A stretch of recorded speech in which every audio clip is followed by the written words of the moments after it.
The Cintamani stone, the lost technology of the ancients. The Cintamani, also referred to as the Cintamani, is a wish-fulfilling stone that features across both Hindu and Buddhist religions, and according to some, it's the equivalent of the philosopher's stone in the West. The stone features as one of the many Mani jewels, images that can be found on the scriptures of Buddhism. In Hinduism, the stone is connected to the gods Ganesha and Vishnu, and usually it's depicted as a jewel in Vishnu's possession known as the Kaustuba, and the Kaustuba acts as a sign of divine authority. The stone also features in a story written in the 10th century AD named the Yoga Vasistha. The Hindu Vishnu Purana talks of the Sayamanta jewel that grants prosperity to its owner. In Buddhism, the stone is held by divine beings with great power, wisdom, and compassion, known as Avalokiteshvara and Tsigarba, who were bodhisattvas, person or being on the path to awakening. Additionally, it's seen carried on the back of the wind horse, Lung Ta, who can be seen on Tibetan prayer flags. The Buddhists believe that by reciting a small hymn, the Dharani of Cintamani, they will receive the wisdom of Buddha and enlightenment.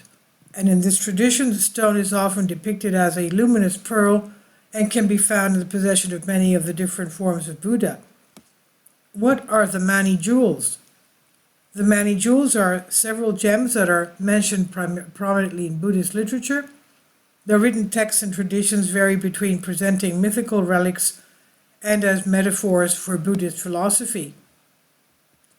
One of the earliest stories presents the jewel as one of the 7 treasures owned by the benevolent king, renowned for ruling justly.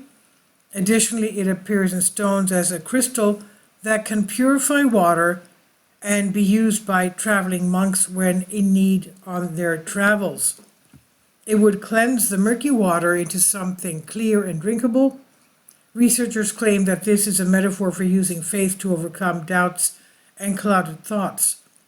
A third depiction of the jewel is found in the net of Indra. It was a net of colossal size and had an infinite number of knots. At the center of those knots lay the Mani jewel. Each of these jewels reflected each other and was claimed to represent individuals who are interconnected and yet distinguishable. However, later texts describe the Mani jewel differently, and it was here that the legend of the Cintamani emerged. This was a wish-fulfilling jewel found in the region of Kingla, Thothori, Nyansen of Tibet, when it fell from the sky. And according to the Mahayana Buddhist lore, the Cintamani is held by those who are making the journey towards Buddhahood and have the power to eliminate poverty and suffering. There are many depictions of deities holding these stones from different religions. It's because of this that the stones are known as wish-fulfilling stones. In Vedic legends, the initial owner of the jewel was Indra, but the stone dropped to the earth during a huge battle, and when it was found on the earth, it granted the owner's wishes. Whereas the Hindu tradition, Vishnu and Ganesha are connected with the stone, as is the Naga king. Despite being a different religion, the stones are still associated with wishes and represent an enlightened mind. What is it made from? Despite there being little evidence to prove the existence of the Cintamani stone, it's been speculated that it was made of moldavite. This is a glass material that was created when a large meteor crashed into the area of modern-day Czech Republic around 15 million years ago.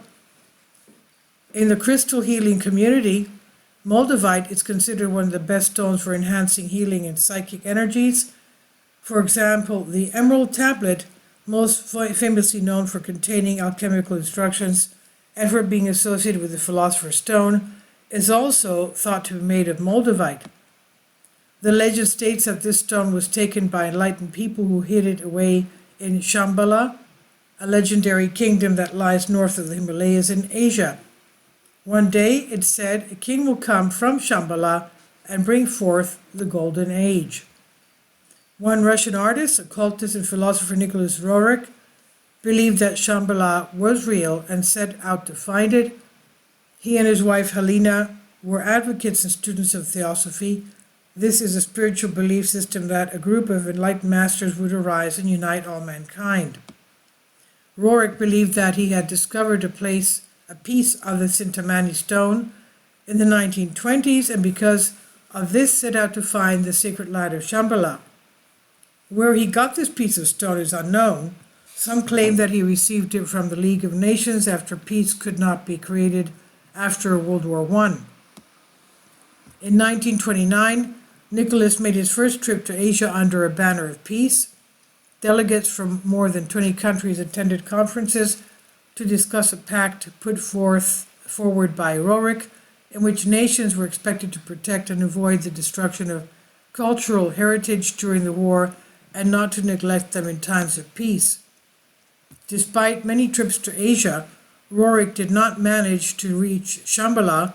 However, he did claim that he had discovered a Tibetan location that was deeply associated with the utopian settlement.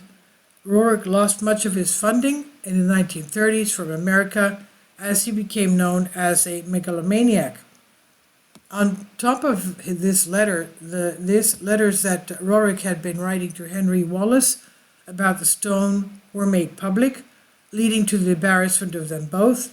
Roerich moved to India, which helped him avoid this and taxes, and he died in 1947. There are many reasons to be skeptical about the Cintamani stone, but there can be no doubt there are many references to it in ancient texts.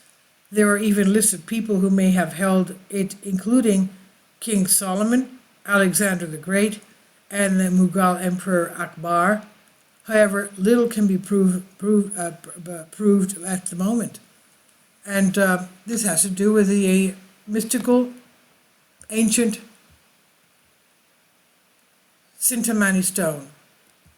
And this is by Kurt Redman on Historic Mysteries. Please leave your comments, and thank you for your support. My Patreon account, the daily posts are 5 videos daily, and they are totally different from what I have on my YouTube channel. Thank you so much for your support and that you find all my content so interesting. You'll find the Patreon account details in the description box below.